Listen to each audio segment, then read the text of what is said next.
I'm the Director of Brand and Social Purpose at an agency called Edelman, which means I work with many large international businesses, mainly consumer-facing brands, such as IKEA, Unilever, Heineken, on helping them define their purpose, helping them design programs that will deliver that purpose, and then campaigns that will amplify that and make sure we drive engagement and people to participate. And the ambition for all of that is to increase their impact, whether it be social and societal or environmental, as well as the commercial returns and the commercial impact that they need to deliver back. Communication and influence is really important because for all of us, the impact we can have in the world is obviously limited by our own, it's finite by our own abilities, by our own time, by our own resources.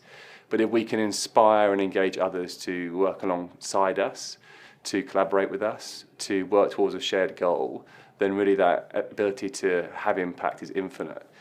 So for us, it's crucial that we can bring people alongside and on board with whatever program we're running.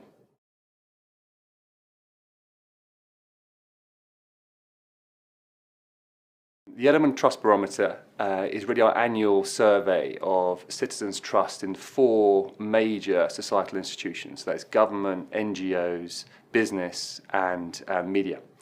It's been going now for about 20 years. Actually, it started after the Battle of Seattle. So it was the protests outside the WTO conference in Seattle back in 1999. And it started because we wanted to understand what were the undercurrents, what was really going on, why was this exploding onto the streets? Because we were caught out by it ourselves, as were many of our clients. And it began then. And so 20 years on now, we now survey 33,000 people every year in 27 markets to really gauge what is the level of trust in those institutions. And because it's been going on for so long, it means we've also been able to detect and observe, but also kind of diagnose big shifts in trust. And we've really learned that trust is different to lots of other measures such as reputation, which is backward looking.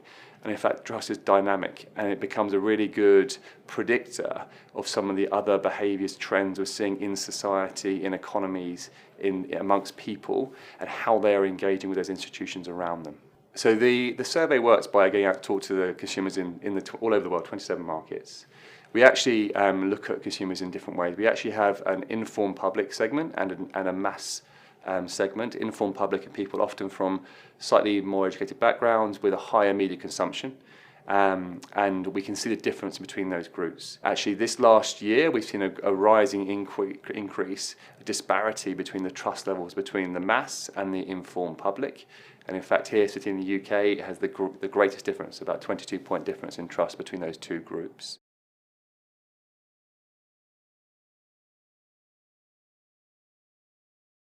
So the global trends you've seen in trusts in the different sectors in the last 5 years has been a significant depletion in trust as a whole, particularly in media and government. Although in media now there is a return to editorially led, what was once called traditional media, as people have started to question the value and the truths that they're being exposed to in social media in particular. To that point, there's also been we're starting to see a pulling away and a separation within what was always called technology, between social media and the rest of technology.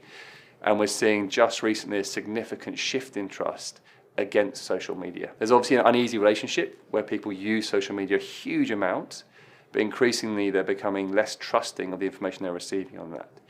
And there's a real searching out for truth.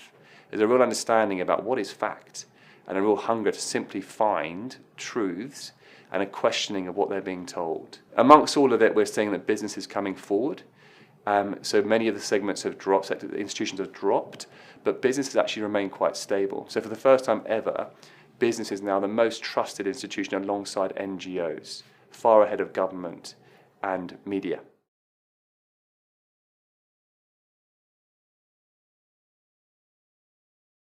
We have always believed that trust is really the most important currency that any institution earns and develops with its stakeholders, whether it be governments or media or businesses or NGOs.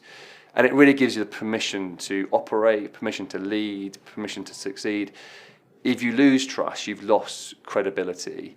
And it particularly gives you the ability to rebound when things go wrong, and inevitably things will go wrong for every organisation at some point. For business in particular, it's hugely important because if you have maintained long-lasting trust, which requires effort and a concerted effort on your parts in terms of your investment in it and your commitment towards it and the way you operate, then it gives you the best defence against market disruption, against consumer apathy, against changes of regulation.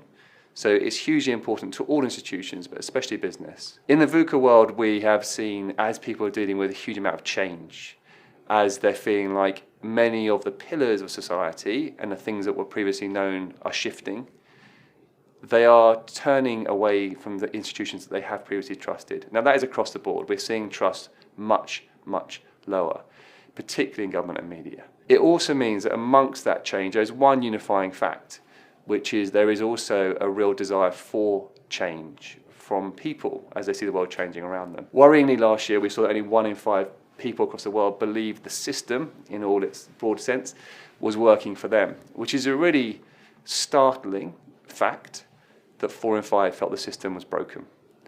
Now the good news is that there's hope, because 70% of those people then wanted to see change happen. And 76% believe that they can make the world better. We could improve things. So it's not a hopeless situation. What's interesting then in the VUCA situation is who they're turning to drive that change. And they're turning to people who are things and institutions that are closest to them, things they feel they can control, things that they can influence more regularly than once every 4 years of a political cycle.